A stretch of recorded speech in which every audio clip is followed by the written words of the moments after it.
ബിനു, ഈ വിവാഹ തട്ടിപ്പുകാരി രേഷ്മ ഏതാണ്ട് 10-15 ഒക്കെ വിവാഹം കഴിച്ചെന്നാണ് പറയുന്നത്. അവരിപ്പോൾ പറയുന്നത് പണം തട്ടുകയല്ല ഉദ്ദേശം, സ്നേഹത്തിന് വേണ്ടിയിട്ടായിരുന്നു. അതെ, അതിലൊക്കെ വലിയ വാസ്തവമുണ്ടോ? ചിലപ്പോൾ ഒരുപാട് സ്നേഹം ആഗ്രഹിക്കുന്നുണ്ടാവും, അവരെ സ്നേഹം ആഗ്രഹിക്കുന്ന ഒരു ഇളം സ്നേഹങ്ങൾ ആഗ്രഹിക്കുന്നുണ്ടാവും. അതായത് ഈ പറഞ്ഞതുപോലെ രേഷ്മ ഒരുപാട് വിവാഹ തട്ടിപ്പുകൾ നടത്തി എന്നാണ് നമുക്ക് ഇപ്പോൾ മനസ്സിലാക്കാൻ കഴിയുന്നത്. കാരണം 10ഓളം പേരെ കബളിപ്പിച്ച് വിവാഹം കഴിച്ചു.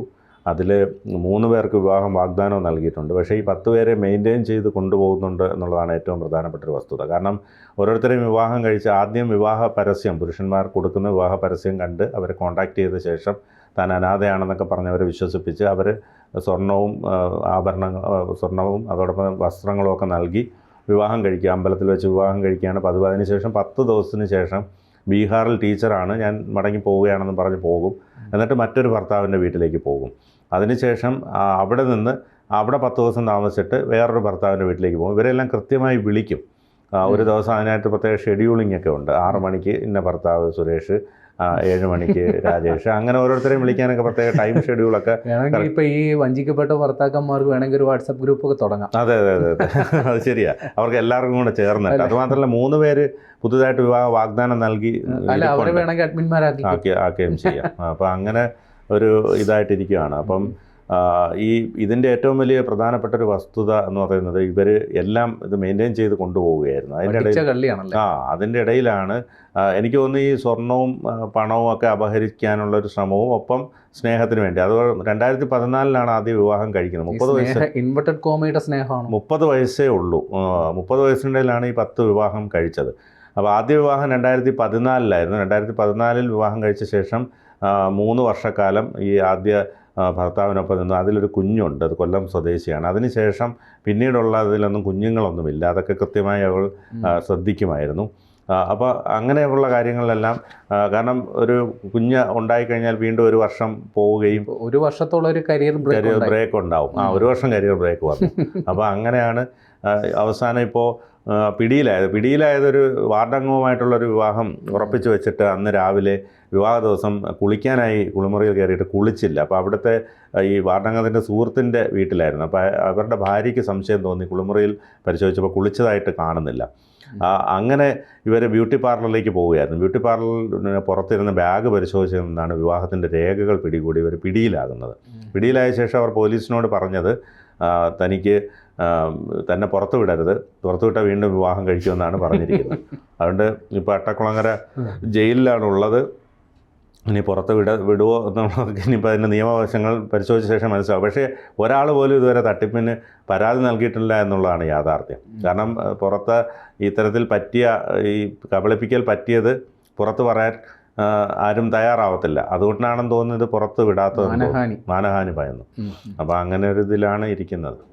അതായത് ഈ പുരുഷന്മാരെ കൃത്യം പറഞ്ഞാൽ അവരെ വശീകരിച്ചെടുക്കുക, അല്ലെങ്കിൽ കെണിയിൽപ്പെടുത്തുക, തന്ത്രപരമായി എടുക്കുക. ഒരു പരിധി വരെ നമ്മുടെ ഈ നിയമ സംവിധാനങ്ങൾ ഇത്തരം ആൾക്കാർക്ക് വലിയൊരു പ്രചോദനമാണ്. കാര്യം നേരെ തിരിച്ചാണെന്ന് സങ്കല്പിക്കുക. ഇപ്പോൾ പുരുഷനാണ് ഇത്തരം വിവാഹ വാഗ്ദാനം നൽകി ഇത്രയും സ്ത്രീകളെ സമീപിച്ചു എന്ന് കരുതുക. ഒരാൾ ചെറുതാണെങ്കിൽ ഒരു പരാതി പോയാൽ സ്വാഭാവികമായിട്ട് അതിനെക്കുറിച്ച് അന്വേഷിക്കാനും നടപടിയെടുക്കാനും ഇവിടെ 100 സംവിധാനങ്ങളുണ്ട്. അല്ലെങ്കിൽ മറ്റ് നാട്ടുകാരാണെങ്കിലും ആ വിഷയത്തിൽ ഇടപെടും.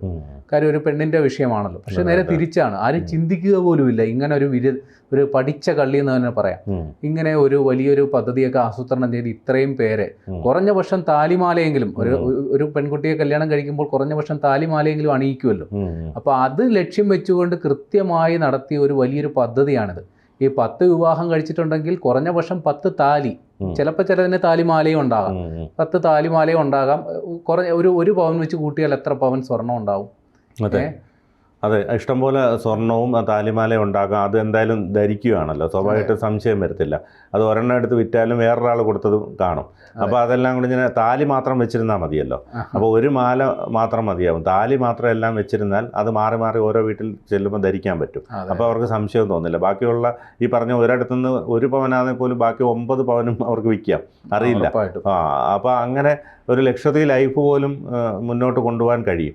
അതാണ് രേഷ്മയുടെ ഈ പദ്ധതി എന്നാണ് മനസ്സിലാക്കാൻ കഴിയുന്നത്. ഏതായാലും രേഷ്മയെ സംബന്ധിച്ചിടത്തോളം ഒരു വലിയ തട്ടിപ്പ് തന്നെയാണ് നടത്തിയിരിക്കുന്നത്. ഇത് കേരളത്തിലെന്നല്ല, ലോകത്തിൽ തന്നെ ഒരു പക്ഷേ വലിയ ഇത് തട്ടിപ്പ്. രേഷ്മ ഒറ്റയ്ക്ക് തന്നെ ഇത്രയും കാര്യങ്ങളൊക്കെ ചെയ്യും, അത് അവിശ്വസനീയമാണ്. ഇത് ആരെങ്കിലും ഒക്കെ ഇവരുടെ ഇതിൽ ഈ ഒരു തട്ടിപ്പ്, ഇത് സ്വർണം വിൽക്കാനോ ഇടപാട് നടത്താനോ ആരെങ്കിലും ഒരാൾ പങ്കാളിയായിട്ടുണ്ടാവും. അതാണ് ഇനി പോലീസ് കണ്ടെത്തേണ്ടത്. കാരണം ഇതിനകത്ത് ഈ പറഞ്ഞ പോലെ മറ്റേ നാഗേന്ദ്രൻ്റെ ഹണിമൂൺ എന്ന് പറഞ്ഞ ഒരു വെബ് സീരീസിൽ സുരാജ് വെഞ്ഞാറമൂടത്തൊരു വിവാഹം കഴിക്കുമ്പോൾ അതിനകത്തൊരു ബ്രോക്കറുണ്ട്. അയാൾ ഇത് പൈസ തട്ടിക്കാനൊക്കെ വരുന്നത് അയാളാണ്. അതുപോലെ രേഷ്മയ്ക്ക് പിന്നിൽ ആരെങ്കിലും ഉണ്ടോ എന്നുള്ള കാര്യം പോലീസ് അന്വേഷിച്ച് കണ്ടെത്തേണ്ടതുണ്ട്. കാരണം ഇത്തരം സംഭവങ്ങളുണ്ടാകുമ്പോൾ സ്വാഭാവികമായും ഇതുമായി ബന്ധപ്പെട്ട് മറ്റ് കണ്ണികളിലേക്ക് അല്ലെങ്കിൽ മറ്റുള്ളവരിലേക്ക് കൂടി അന്വേഷണം പോകേണ്ടി വരുമായിരിക്കും ഒരു പക്ഷേ. ഏതായാലും ഇത് വലിയൊരു തട്ടിപ്പ് തന്നെയാണ്. ഇത്രയധികം പേര് ഇങ്ങനെയും തട്ടിപ്പിനൊരു സാധ്യതയുണ്ടെന്നുള്ളത് ഇപ്പം ബോധ്യമായി. അതെ അതെ അതെ അതെ. ഇപ്പോൾ ആദ്യത്തെ ഒരു വിവാഹം കഴിച്ചു ഒരു 3 വർഷത്തോളം, എനിക്ക് തോന്നുന്നു ആ ദാമ്പത്യത്തിൽ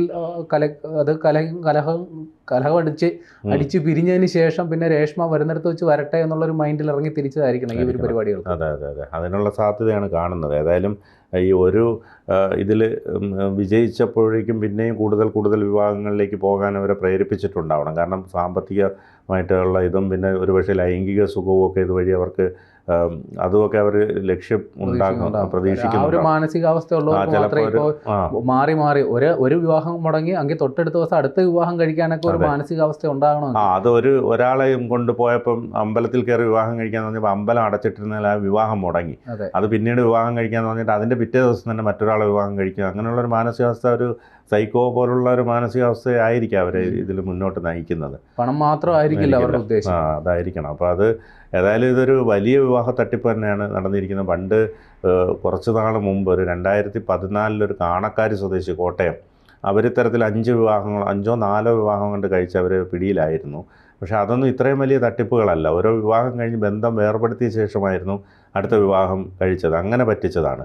സാധാരണ ഈ പുരുഷന്മാരും വിവാഹ തട്ടിപ്പ് നടത്തുന്നത് അങ്ങനെയാണ്. ഒരു ബന്ധം എങ്ങനെയെങ്കിലും ഒഴിവാക്കി വിട്ട ശേഷമാണ് എടുത്തത്. ഇത് പക്ഷേ ഈ 10 മെയിൻറ്റെയിൻ ചെയ്തവർ പോകുന്നുണ്ട്. അതോടൊപ്പം 4 പ്രതിശ്രുത വരന്മാരുണ്ട്.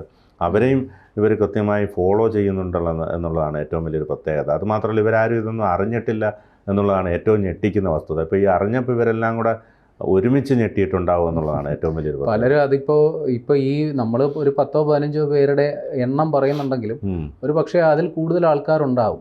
ഇപ്പോൾ മാനഹാനി ഭയന്നിട്ട് പണം മാത്രമല്ല നഷ്ടമായി, മാനവും കൂടി പോകണ്ട എന്ന് കരുതി അങ്ങനെ വരുന്നവരും ഉണ്ടാകാം, അങ്ങനെയുള്ളതും ഉണ്ടാകും. അതിൽ ഇനിയിപ്പോൾ പോലീസ് അന്വേഷിച്ച് കണ്ടെത്തേണ്ടത് ഈ പറഞ്ഞതുപോലെ ഇവർക്കാർക്കെങ്കിലും പരാതി ഉണ്ടോ എന്നുള്ള കാര്യത്തിലാണ് അന്വേഷണം. കാരണം അല്ലെങ്കിൽ ഇത് കേസൊന്നും വിലക്കില്ല. കാരണം ആർക്കും പരാതി ഇല്ലെങ്കിൽ ഇവർക്കെതിരെ നടപടിയൊന്നും എടുക്കാൻ പറ്റില്ല. അപ്പം എനിക്ക് തോന്നുന്നത് ഈ പുരുഷന്മാരാരും പരാതിയുമായി രംഗത്ത് വരില്ല. കാരണം ഒന്നാമത് അവർ നാണക്കേട് ഭയന്ന്, കാരണം ഇതൊക്കെ വലിയൊരു മാനക്കേടല്ലേ. അതുകൊണ്ട് എനിക്ക് തോന്നുന്നു ഈ രേഷ്മ ഈ ഇരയാക്കിയവരൊക്കെ ഒരു സാധാരണക്കാര് അല്ലെങ്കിൽ ആ ഒരു നിലയിലെത്തി ഈ രേഷ്മയുടെ അതേ മാനസികാവസ്ഥയിലുള്ള ആരുടെയെങ്കിലും ചെന്ന് കൈ പെട്ടിരുന്നെങ്കിൽ ചിലപ്പോൾ രേഷ്മ ജീവനോടെ ഉണ്ടോ എന്ന് സംശയം വരും. അതെ അതെ. അപ്പോൾ എനിക്ക് മനസ്സിലാക്കാൻ കഴിയുന്നതനുസരിച്ച് ഇനിയിപ്പോൾ ഈ പരാതിയുടെ അടിസ്ഥാനത്തിലെ കേസിന് ബലമുണ്ടാകത്തുള്ളൂ. അതുമാത്രമല്ല ഇത് ഈ കൊലപാതക കുറ്റമൊന്നും അല്ലല്ലോ, വിവാഹ തട്ടിപ്പാണ്. അപ്പോൾ അതുകൊണ്ട് തന്നെ ഇത് മറ്റുള്ളവർക്കാർക്കും പരാതി ഇല്ലെങ്കിൽ ഈ വിവാഹം കഴിച്ചതായിട്ട് പോലും ഒരു രേഖകളുമില്ല. ഇത് രജിസ്റ്റർ ചെയ്യുകയൊന്നും ചിലപ്പോൾ ഉണ്ടാവില്ല. അമ്പലത്തിൽ വെച്ചിട്ട് താലി കെട്ടുക എന്നുള്ളതിനപ്പുറം വേറെ ഒന്നുമില്ല. ആകെ ഒരു ബന്ധത്തിന് മാത്രമേ സാവകാശം കൊടുക്കുന്നില്ലല്ലോ. അല്ല, ഒരു ബന്ധത്തിന് മാത്രമേ കുഞ്ഞും ഉള്ളൂ. അതുകൊണ്ട് പിന്നെ അത് ഏത് തരത്തിൽ മുന്നോട്ട് പോകും എന്നുള്ളത് കാത്തിരുന്ന് കാണേണ്ടി വരും. കൂടുതൽ വാർത്തകളും വിശേഷങ്ങളും നിങ്ങളിലേക്ക് എത്താൻ ABC മലയാളം സബ്സ്ക്രൈബ് ചെയ്യുക, ബെൽ ബട്ടണും അമർത്തുക.